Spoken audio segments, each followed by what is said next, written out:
Hey, good afternoon, everyone. I think that was the high sign to get started promptly at 1 o'clock, so we'll kick this thing off.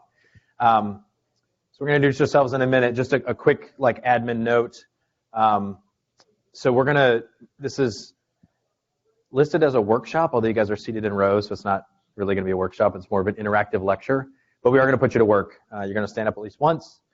And we're using Menti. So if you've never used it before, menti.com, and there's a code that you'll get when it's time. So just have your internet-enabled device, whatever that is, ready when we get there. Yep. Wi-Fi is Red Hat Guest, Shadowman 33, capital S, the number 33 on both boards. Yeah, because there is no cell service in here. Big cement building. The other thing I wanted to say was please take photos of this if you want, if that's your style of taking notes. If you want to click all the slides, cool. They're going to be available on the website afterwards, but I want you to feel safe taking photos of whatever content, because we'll definitely putting this out there for the world.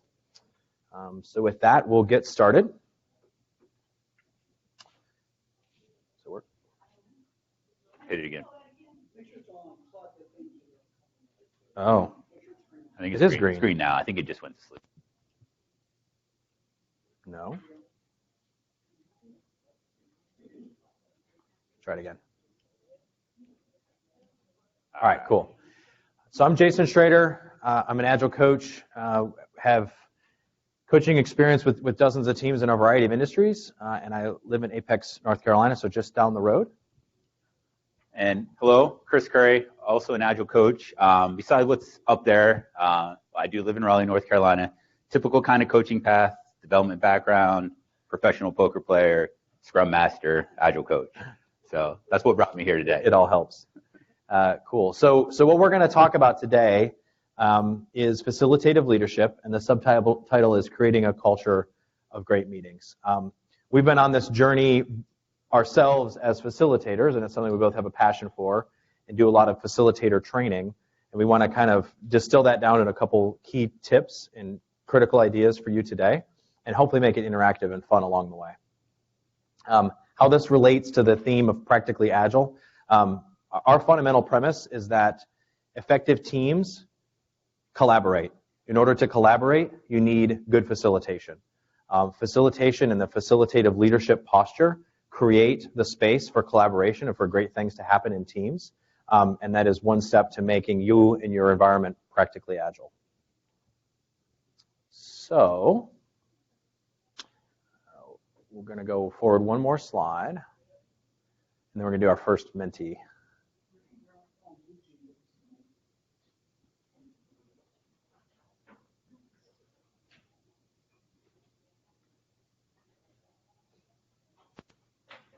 They're just going to toggle machines.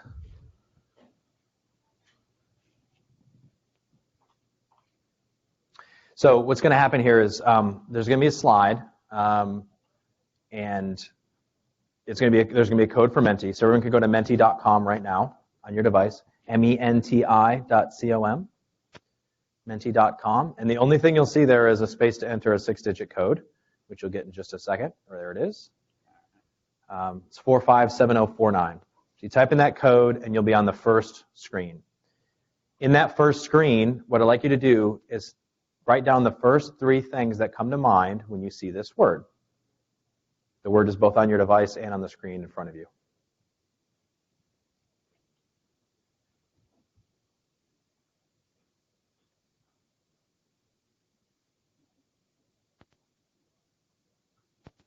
And then once you've done your 3, you can look up at the screen, you see what everybody else is submitting. So it's a word cloud, and the size of the word kind of shows if it was submitted multiple times, so time and agenda was popular, other ideas are coming out there.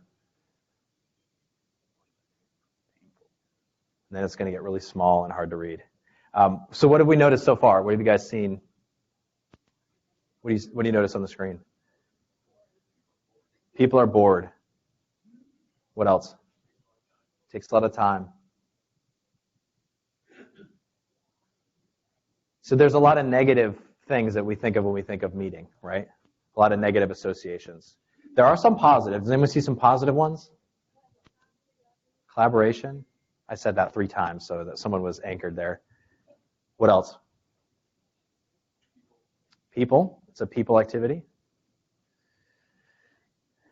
Good. So we're going to spend a little bit more time in the session unpacking challenges with collaboration and therefore challenges with ineffective meetings.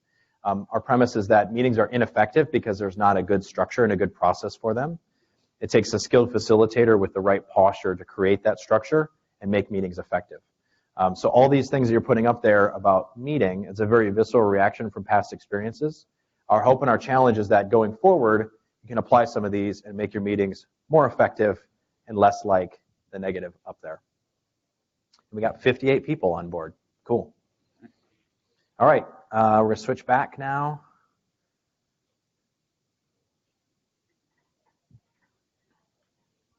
All right, vast quantities of human creativity, motivation, and energy die in corporate meetings every day. It's a tragedy of epic proportions that is met with defeated shrugs and murmurs of meetings just suck, you know. It doesn't have to be this way.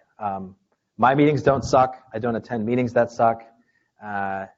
It's a bad habit in an organization that a meeting is cyclical or it's repetitive or we don't take good notes or we don't capture the decisions, and it's just this thing that kind of churns in the organization.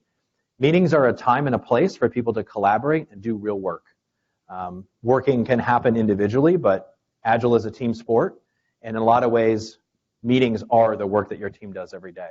So with the proper posture, the proper structure, you can create really effective meetings and get away from this.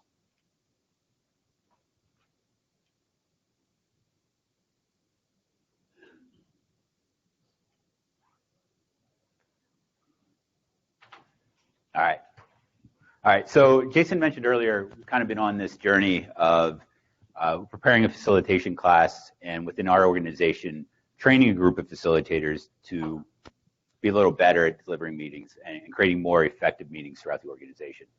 So we just wanted to touch on this roadmap. Here's our roadmap that we present during that class and the roadmap that we follow and some of the processes, models, and ideas that we touch upon, along with a few activities. So what we did today is we pulled some of that information out in a couple of the exercises, and we thought we'd bring that and share it with you today. So again, the information, you can go back to the slides or take pictures. You can look at that. We're going to share with you a few ideas and techniques, and like Jason mentioned, get you up and moving a little bit too. All right, so we're starting with the collaborative team. So a lot of the information from the class we do, or a good bit of the information came from Jim Taveka's book, Collaboration Explained. And the reason, so these are the qualities of a collaborative team, and why we want to focus on these for our meetings is these are the same qualities we want to bring to our meetings to make them collaborative. So we talk about self-organization. It is not necessarily rule-defined. People are there to be able to organize properly to get the job done. One thing we do is create the container and the environment to do that. Empowered, so knowing that in the meeting, they have the ability to make the decision, or at least at what level they're able to make the decision. Confident, that's confident that they have the skills to be able to complete the task or to answer the question or answer the challenge that we're taking on during the meeting or what we're trying to solve. Committed, so committed means we are above and beyond, no matter what it takes, we're committed to completing the task. I'm going to skip down. One of the ways we drive towards that commitment is participatory decision-making, so consensus. So if we can get everyone to come to consensus on a decision, we know that they're on board and they're not going to, if we've heard the fist of five before, they're not going to ultimately sabotage the decision that the team's making. Trusting, in the same way, I'm trusting that the people that are in the meeting making the decision have my back and I have their back, and we're not going to undermine the efforts. And then one of the more important ones that I think we find, at least within the organization, we sometimes shy away from is that conflict. And it's not about the conflict. It's about not having destructive conflict. It's about having healthy conflict. Because the way we get to the best decisions is literally through that conflict and having a little bit of back and forth. And so as facilitators, we just need to help manage that conflict to create that collaborative environment. So this is our goal, right? This is the end state what we want our teams to look like, our meetings to be like, and the behavior we want to see in an organization. So now we're going to spend a little bit of time talking about some challenges in getting there, and then how we behave as facilitators to bring out that collaboration. All right, so we're going to do a little exercise. Jason said we're going to get up and moving around, and I'm going to lead you through these in 3 increments. So we're going to do something, we're going to convene, we're going to do something again and convene. So the first thing that I'm going to ask you to do, whether you want to write it down or put it in your phone and just have it in your head, we're going to take, in a few moments, we're going to take a minute to self-reflect on your own. So quiet time. And you're going to come up with 3 collaboration challenges. All right, so you're going to have 1 minute to come up on your own with 3 collaboration challenges. I'm going to kick you off with that minute time box in a second with a prompt. Before I do that, what questions do you have about number 1?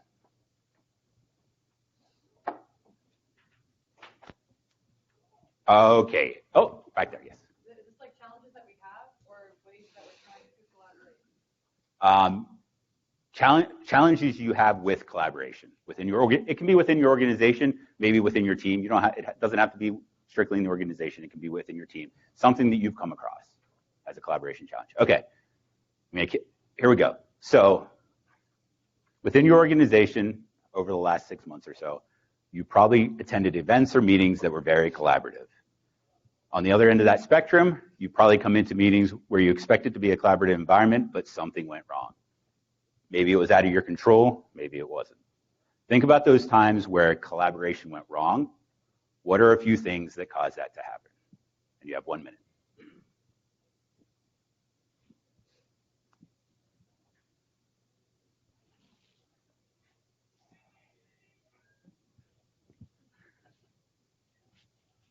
Could have been some good background music.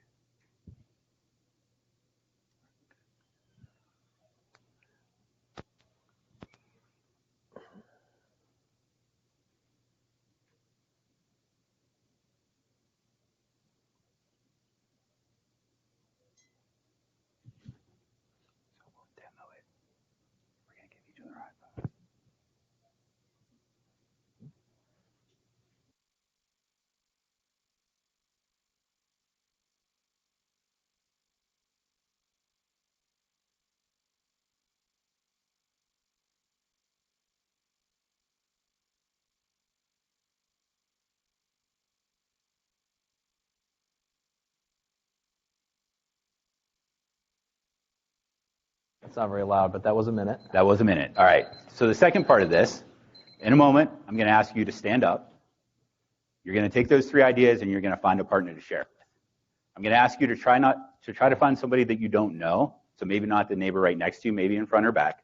The way you're going to find that partner, when you stand up, you're going to raise your hand and you're going to look for somebody with their hand raised. And you're going to find that person and you're going to give them 5. And that's the person you're going to share your 2 become 1. Yeah, your 3 collaboration challenges with. We'll bend the rules a little bit. If it's 3 people, that's cool. No big deal.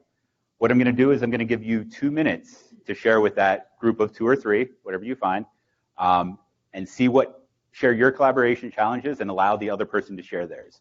So I specifically say allow the other person to share theirs because it's 2 minutes. So divide it up. Think about, yeah, we'll have the timer up here, but if you went first and you're past the minute, even if you only got to 1, stop and give the other people or the other person some time too. You may find yourself in a triad. That's okay. We won't sort it out. If you're in a group of 3, that's cool. All right. One other thing, at the end of that 2 minutes, besides not being able to hear this buzzer, I will raise my hand. I turned it up. And then I ask that you guys raise, when you see myself or Jason with their hand raised, you raise your hand also. And once everyone has their hand raised, that means everyone stopped talking. That's the rule. So once you raise your hand, stop talking. We'll reconvene and we'll do it one more time. And I'll give you the kickoff again. All right? So I'm going to kick you off in a second. You're going to stand up, raise your hand, find a partner. You're going to talk with that partner for 2 minutes. At the end of the 2 minutes, you'll see our hands raised. You're going to raise your hands, and then we're going to kick you off for one more round. All right? Questions? Go.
All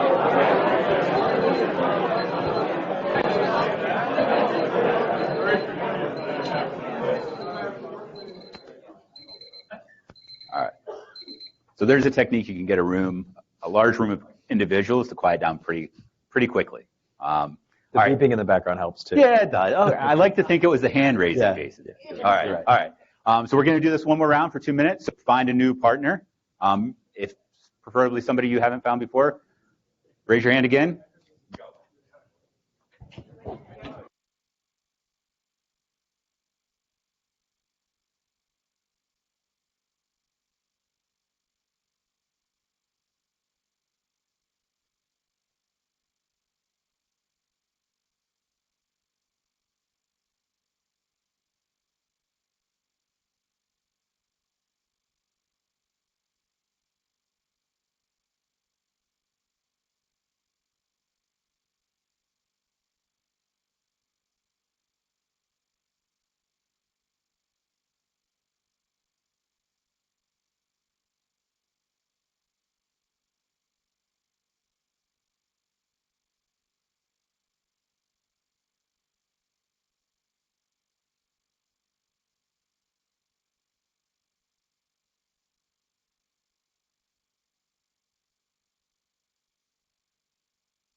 Hey. All right, you can sit back down. I like this. We got climbing over chairs over here. There you go. All right, so show of hands, how many heard some common collaboration problems? All right.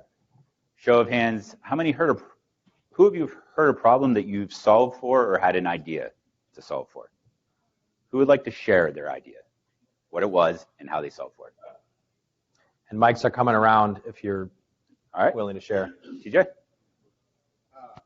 One of the problems was geographically distributed teams, and I suggested having if one person's remote, everyone's remote policy. So everyone has their own webcam and headset, so you can't have like side conversations in a meeting room when everyone else is on distributed. Yeah, that's my favorite. Nobody's a satellite, right? It's worse when everybody's in a conference room and you're the only satellite. You're always isolated. Cool. One more share? I know somebody wants to. I saw some hands up earlier. All right, thank you. Brave soul. So I heard somebody say that they had issues with people getting off track during meetings and not being really clear on what the meeting's purpose is, who's running it, just like a general order for the meeting. So I suggested sending out a meeting agenda and like clearly identifying who owns the meeting, or so that people know that that person has more authority in that meeting, and we also know like we need to respect the agenda. This is a list of items we're going to talk about. That's why we're taking time out of our day to go there to this meeting to talk. So just predefining that in like an email or something before you all meet, so that your time is more effective. All right. Thank you. One of the things we're not going to cover here, but dysfunctional behavior in a meeting is a crying out sometimes, and it's a representative of the environment not being structured, right? So without that structure, people will get distracted, they'll do other things. So that setting that structure from the beginning can help. Yeah. All right. So thanks for participating. Well done. Gonna cruise through. We'll have another activity in a minute. Gonna cruise through a couple slides. So great facilitation guides collaboration for better results. So the one thing I just want to note on this is it can be contagious. So if we start with collaborative meetings, and there are if there's a team that's part of that meeting or team members, they can bring those techniques and those ideas back to the team to infect the team. So a little bit at a time. The same way, this is how we can change culture. We'll talk a little bit at the end about guerrilla facilitation, but we can take it on ourselves as owners, as facilitators, to create these collaborative environments. Some of these exercises, techniques, things we do, and move the needle one step at a time. So don't think meetings, like Jason said, suck in your organization. There are things we can do about it as far as moving that needle. And then facilitator is a process owner. I'm just going to hit on a couple of these. I forgot to mention that meetings are a lot of work. It takes a lot of preparation. From a facilitator standpoint, you'll notice it talks about taking a step back. And the one comment I would say on this is, as you regularly facilitate groups, you can take a further step back. So there may need to be a lot of structure up front, but once individuals and groups and teams and people and meeting invitees get used to the techniques and the tools that you're using, you need to talk less and they take over more. So they really truly do become self-organizing.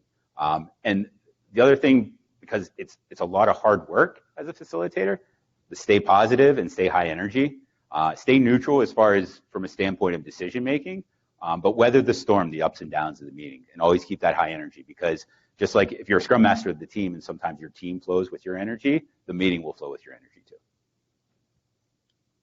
So we're going to spend some time in just after this slide talking about meeting owners and managers in a meeting.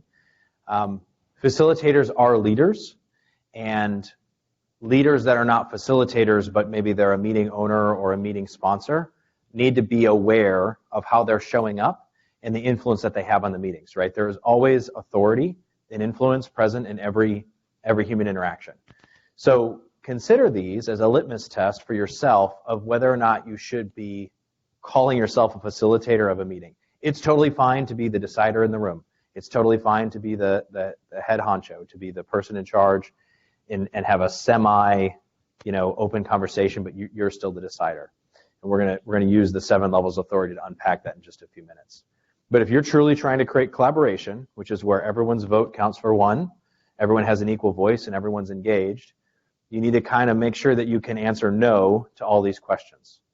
Or if there's some sort of gray, right, like be aware of that. And I see some people kind of like eyebrows or chuckling, right? Like a lot of this, I bet for a lot of these in your meetings, you might be thinking you're a facilitator, but some of this applies. So you really got to kind of check these.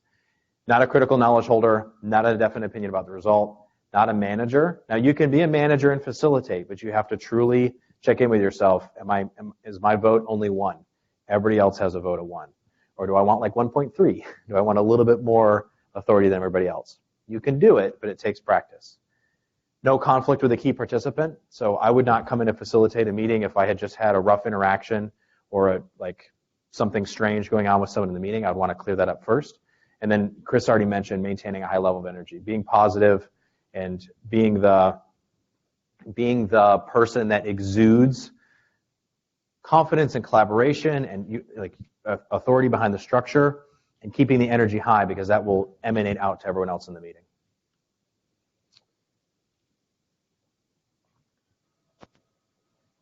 So watch this quick video on the 7 levels of authority with Jürgen Appello. I don't empower people to please them. I empower them to make better decisions than me.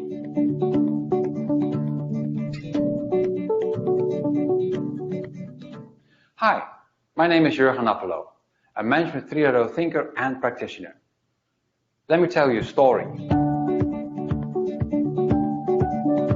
As a manager, I was once confronted with 2 team leaders who asked me for permission to move Peter from team A to team B because they needed Peter's knowledge on the other team. I said, why don't you just ask him? Well, the team leaders did. and it appeared that Peter did not want to be moved to the other team. What do we do now? They asked. I said, I don't know. It's your problem. Go fix it. Well, they came up with a solution. They convinced Peter to act as a consultant temporarily.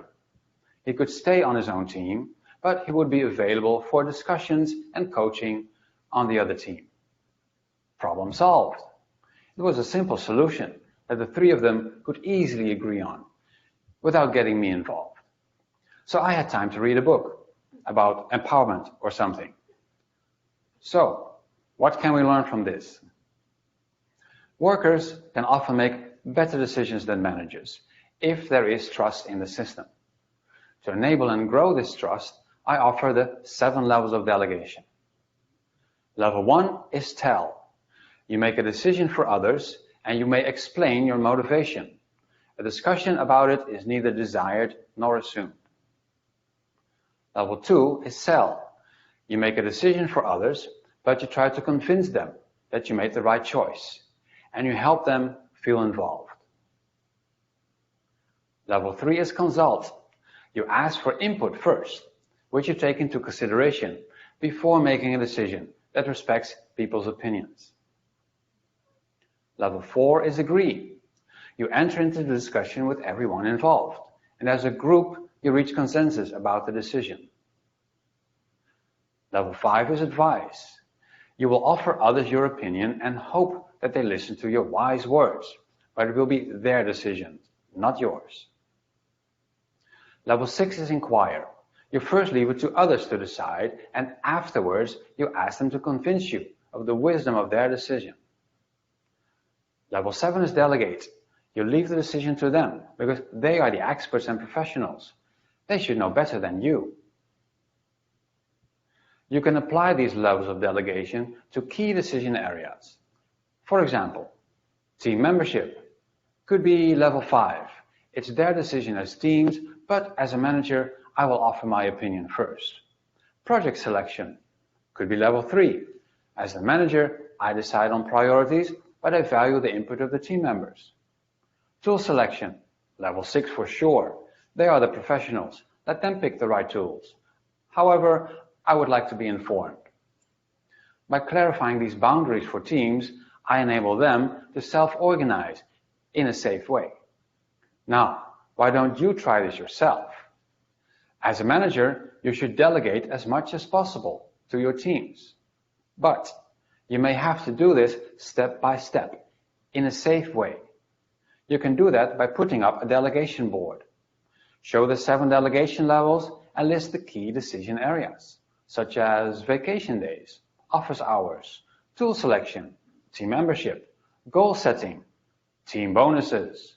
And for each key decision area, indicate at what level the decision will be made. What you will achieve is trust. Trust among workers that you will gladly involve them in decisions, and trust for you, that workers can make good decisions without self-organization turning into chaos. That's how I like to delegate work. Remember, you don't empower people to please them. You empower them to make even better decisions than you. You guys ready to give it a shot? All right, so that's the real hook, right? By understanding the levels of authority and so it's one thing to say, oh, you're empowered, right? But like to actually understand what power that is, what level of authority that team has, and trust them to make decisions within that framework is incredibly useful. So there's 2 use cases for this. We're gonna try one of them, which is exactly what he explained, right? So, and I'll advance the slide in just a second. You're still looking at the word cloud. The first is what he just described. Use the delegation poker to understand decisions within your team and how a manager person, whatever that means in your context, relates to that team. And we're gonna practice that a couple times right now. The second use case is for meeting preparation. We're not gonna go into it too much, but if I'm a facilitator and I understand the roles and dynamics of the people in the meeting, if people have more authority than others, part of my preparation interview with them and preparation conversations is understanding what level of authority they're bringing to the meeting, right? So if this is a collaborative meeting, how are they going to show up? Is their vote going to be 1 at level 4 agree? Or are they trying to have a little bit more influence and they want more of like a consult number 3 on the level of authority. So just understanding that and using that language to help them understand how they're showing up can be very useful for us as a facilitator to prep. All right, so let's try the first use case, which is with a team. So go to Menti again, same code. If it's still up, you don't need to type it in again. You now get a new slide. And if you notice, so it's going to ask you a question.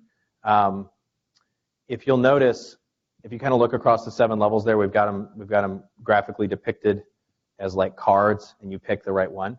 And I'll explain the scenario in a second. Notice that the manager's head goes from single by itself at level 1 to there's no manager at level 7. In the middle, they're the same size. So kind of use that to understand the manager's role against the team. So whatever your context is, whether it's manager, product owner, project manager, program manager, like whatever the role is, a manager person and a team, what is the level of authority from that manager person to the team on estimates for work? We'll do this like 3 or 4 times. So cast your vote. What do you think it should be? And then you can look up on the screen and see how everybody else has voted.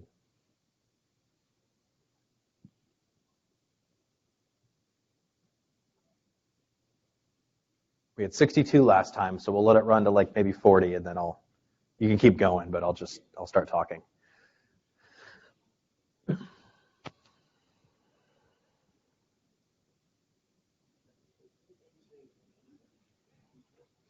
All right, so assuming we have 70 or so people in the room, obviously our team is not 70 people, but if I was to run this exercise for a team, and you guys were all one team, there's a lot of disparity, right? We would want to have a conversation about the authority for estimates.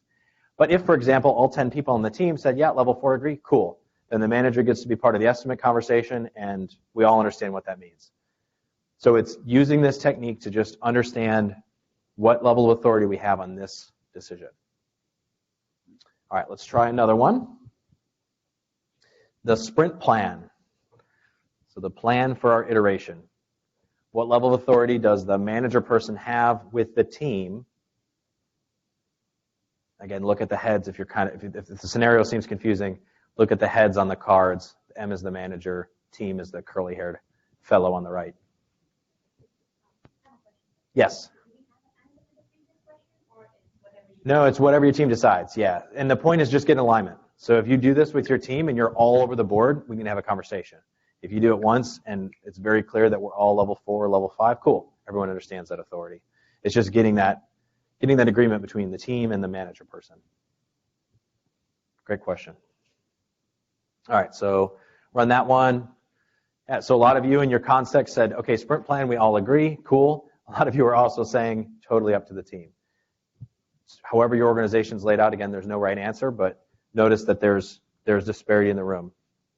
We want to have that conversation. We'll do one more, but I think you guys get the gist. Design decisions.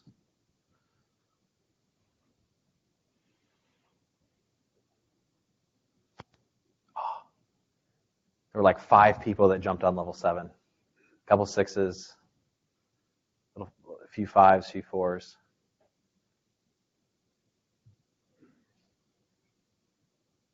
Mostly to the right.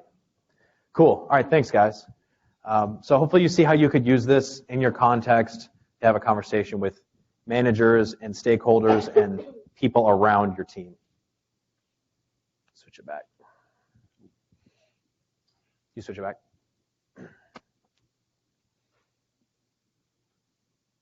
All right, so again, the second use case then is to use this with meeting owners, deciders.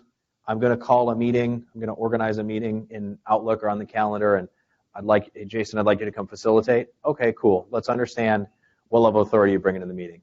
So understand the why, the what, and the who, and this is a great technique to unpack the who's showing up, how they plan to bring that authority and influence into the meeting.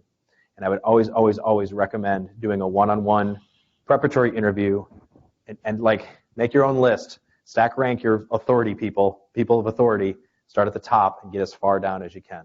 If you can get all 10 people in a meeting, great. If it's a huge meeting, you can only get like the top 3, fine. But this is a critical part of preparation for a meeting. All right. So one of the things, one of the attributes as far as collaborative meeting that I skipped over, I didn't really harp on a lot, but it was make everything highly visible. So when we say that, it literally is everything. So decisions, parking lot, if you're going to use a parking lot, a communication plan for the decisions that you made, and any action items coming out of the meeting. So this is kind of these 4 meeting articles that you see up here on the slide, essentially the bare minimum for any meeting. You can use these for meetings that aren't so collaborative too. But what I've found historically is, as much as action items coming out of meetings get lost, so do the decisions. So something happens later on in the day, nobody knows what was actually said, we end up having another meeting. So think about these tools and some of the ideas on the left side that we can use. So again, parking lot, working agreements, you can have standing working agreements if it's a reoccurring meeting. I mean, we have working agreements within our teams, but things like, no electronics, if that's one of your working agreements, the one thing I beg you to do is just say, I'm gonna call it out. If everyone is cool with not using electronics, if I see somebody using electronics, I'm just gonna give you a nudge, or I'm gonna say something. Is everyone good with that? Because usually we say no electronics, and then people do it anyway, and then they get offended when I call them out. Another good use case of this is if we have video participants. We talked about people on video. Sometimes we have that in the room and on video, and we want to be inclusive of those people on video. So what do? I say, hey, John, hey, Sarah, haven't heard from you in a while. What do you think?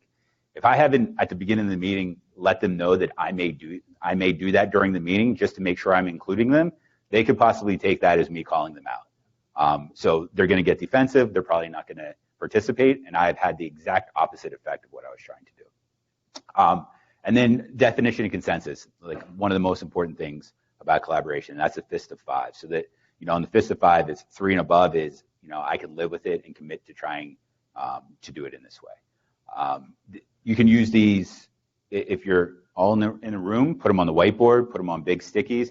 If you're distributed, use things like Mural and bring them up and actually point, if they're working agreements, point to them. If you're in the room and you're facilitating, touch them, make them apparent. And make sure you use them and make sure that you let the people know, like for instance, a parking lot. We'll come back to I'll set aside time at the end, last 10 minutes, and we'll go through the parking lot issues and we'll address them. That way, the person who you asked to put that item in the parking lot understood that at the end of the meeting, we're going to resurface the idea and their thought is not lost. All right? This is a key skill for facilitators, a key competency is making everything highly visible.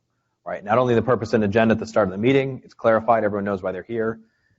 We've done the preparation work, but now we have some organizing tools to help the team capture the information that they discuss during that meeting. So you may have been sitting here and saying, that's awesome, Jason, Chris, great idea if I facilitate the meeting, but I attend meetings. Now what do? All right? So this concept of guerilla facilitation, these are questions or ideas that you can ask as a participant in the meeting. Hey, do we have an agenda? Maybe you can do that ahead of time or a purpose ahead of time. You get a meeting invite, right?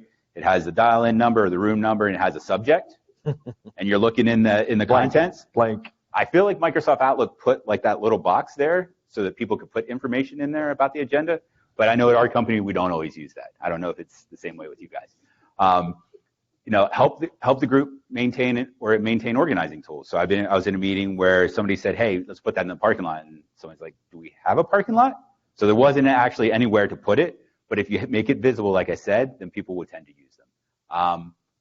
What else? Be appreciative and thank the people and recognize also if people are trying to talk. So thank people for ideas. You don't have to be the facilitator to do that.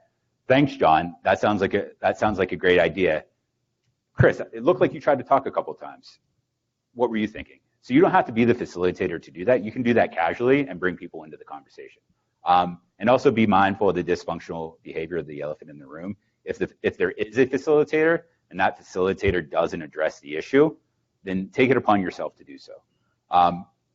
And if there is somebody running the meeting, I'd say do some of these in an tactful way, as that you're not taking over the meeting.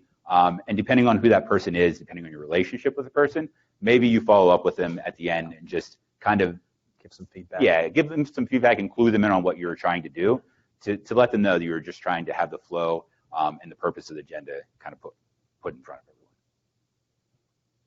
everyone. My experience with people who do a lot of meeting organizing, they love help. Like, it's a lot of work to organize a meeting and like make sure you're getting some outcomes established. Like, if you offer to help as a meeting participant, hey, like even something simple, can I take some notes for you? Can I draw on the whiteboard? That's a tremendous help. And most people are open to having someone to help bear that burden of running the meeting. Yeah, they don't maybe they haven't been exposed to the concept of someone truly facilitating it. Yeah. This is a meeting I've always owned. It's my responsibility to do it. They don't think to ask for help. So lend a helping hand when you can. All right, so we've talked about some meeting preparation. We've talked about doing the preparatory interviews. We've talked about understanding your team dynamics and working with stakeholders and managers outside your team. We've talked about some collaboration challenges and some issues that are common in organizations, and hopefully you guys got a chance to share tips and tricks and learn a little bit from each other and gain some insight that way. We talked about the facilitative leadership or facilitative posture. If you're going to facilitate, here's sort of a litmus test. That was that slide with the checklist items. And then we wrapped it up with some organizing tools and some ways to think about helping the group capture the information and keeping it visible. And think about some of the techniques we used, right? So we use Menti for large groups, and you could use it for distributed groups. Everyone nowadays has a device to participate, whether it's a phone or a laptop. The technique of the standing interview. So the idea of, 1, 2, 4, all. So you did something on your own, then you found a partner. You can do that for just getting to know each other, or things like we use it for collaboration challenges.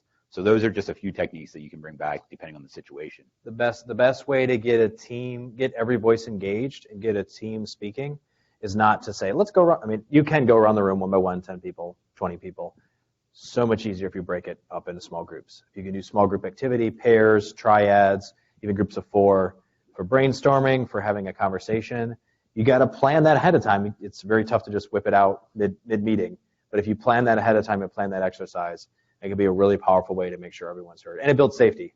So write your ideas down, share with a partner, share with 2 partners, go from there. Yeah, and when, one last, just to tie it in a bow here, with these exercises, I know Jason and I have found, like, we've done them before, and when we explain them, they seem like they make sense to us. But I wouldn't do it here in a large group, but if you're in a meeting of like 8 people, have somebody else repeat what you said back. So say, okay, in a minute, what are we going to do?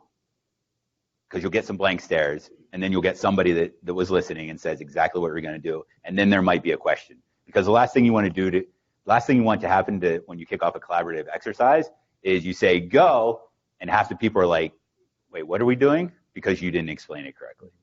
So I've had a lot of practice with that. Yeah, preparation. Cool. So that's it. What questions can we answer? We've got 2 seconds left, but I don't know. Do we have a few minutes for questions? Just a few. Sorry. Any great videos on facilitation skills? Great videos. There's some we use some parodies in our training of what not to do. Yeah, the question was about great. Yeah, we have some mics coming around, but the question was about great videos to use to kind of explain some of these concepts. I can't think of any off the top of my head. There's a lot of parodies that. Yeah, conference calls that we've used within the class of just probably everyday issues that we run into, but nothing as far as I don't have anything in my back pocket from a video perspective. Good question. Something we can look into. Others?